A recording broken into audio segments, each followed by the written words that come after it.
final of dreams, boys and girls. It's the final we all wanted to see. England, Germany at Wembley. It's the Euros, that's right, for the ladies. Who's going to come out top? We'll take a little look next.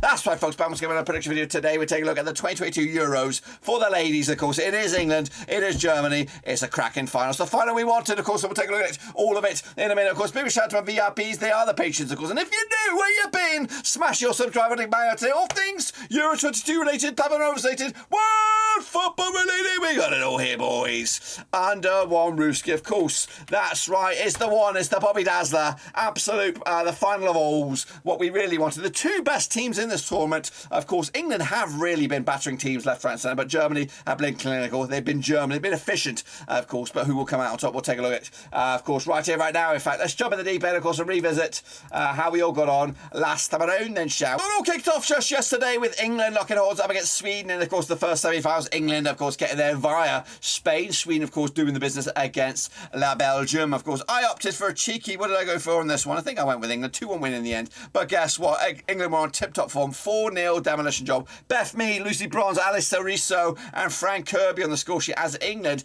pissed all over them Swedes, of course, to go through to the final on their home turf. An absolute zinger of a game. And, of course, England will fancy the chances up against these guys. Also say these ladies. Germany, of course, took on France. Of course, Germany ousted Austria in the course the quarterfinals with France getting past the Dutchies, of course. And again, I did opt for the right team, and I actually went with, of course, Germany to come out on top with a 2-0 win. In fact, it was just a 2-1 win. Very, very tight game in the end, with goals from many forms of the big fat OG, giving France, actually France equalised there after Alexandra Popp gave Germany a lead on the 40th minute. But it wasn't until the 76th minute that Germany got themselves right back in control and, of course, took the win with a 2-1 win in the end. Absolutely fantastic stuff there. Of course, over in the Super Brew then, folks, we're going to take a look at the Super Brew. There's still time if you want to jump in, even though there's only one game left. You can still challenge up the charts if you want to. But anyway, let's take a look at how we all do it in the old Super Brew right here, right now. All right, folks, here we go with the Super Brew. I went with the 2-1 win, of course. Yeah. Let's take a look at, of course, the semi-finals. Where's the table then? I'm still figuring it out, lads. Still figuring it out. Let's go leaderboard. Of course. So right here, right now, the overall leaderboard looks like this. Now, folks, here is that semi-final leaderboard. Here we go over in the Super Brew. A couple of guys got 4 points, of course, which was one of them. One of the scorelines was exact, and the rest of them probably didn't get too much for their points. I finished around mid-table there with 2.5 points. And Millie is actually back in the game, yeah. Not too shabby for Millie. Well done for her. Let's take a look at the overall leaderboard. Hopefully.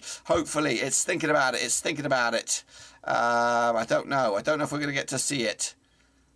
That's the problem with this, though, Super Brew. That is the problem. I'm not sure.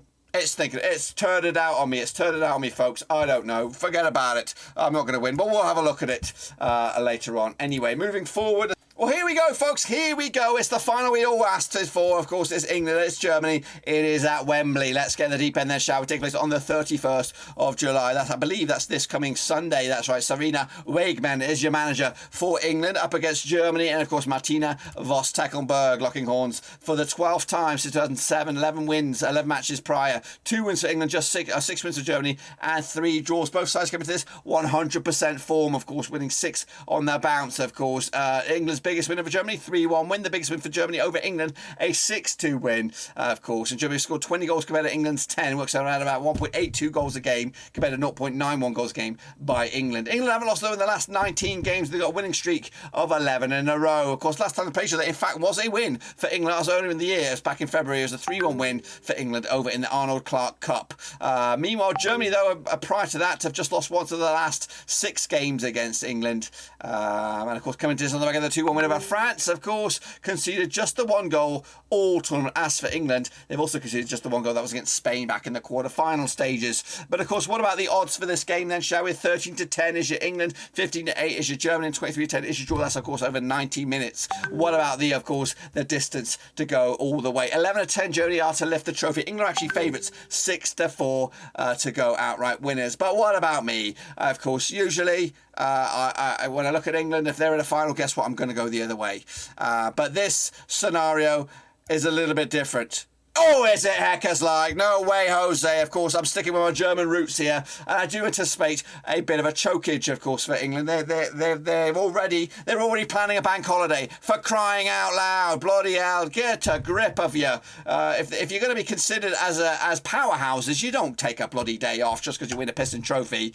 Let's get a bit real here. Germany will win this game because England are putting too much emphasis on it. Oh, let's have a bloody day off. Let's have a flipping... Let's win this for the economy. Horse shit. I'm going with a cheeky 2-1 win here for Germany. Of course, it might be 1-1, and then Germany snatch it in the last 10-15 minutes. And of course, break English hearts once again. I couldn't do it. I could not do it, even though England have been the better side. And I think England in Euro 2020 in the men's game were the better side. But ultimately, the morale, or not the morale, but the egos. No disrespect to the ladies. Of course, I think the ladies are completely different from the men's, but people are already putting the car in front of the horse, asking for days off. Forget about it. Let's just win the pissing thing first. But Germany will come out on top because it's what they bloody do. Shame on you guys. I do apologise, but Germany are going to win it for me. That's, of course, my take on it, ladies and gentlemen. Make sure you smash your subscribe, smash the thumbs up, and smash the little bell, boys and girls. We'll be covering, of course, World Cup action later in this year. Of course, that's in the men's game, and anything major in between, of course. I do apologise. If you're an English fan, I'm sorry to break your hearts, but unfortunately, I'm just speaking from my own heart. I'm a German at heart. That's the way it is. That's the way the cookie crumbles, and that's, of course, how I see this final playing out. But hopefully, we want a bang-in game, and hopefully, we'll get it. But until then, guys and girls, smash your subscribe, smash the thumbs up, smash the little bell. We'll be back for some more action in a busy old week. But until then, we're done.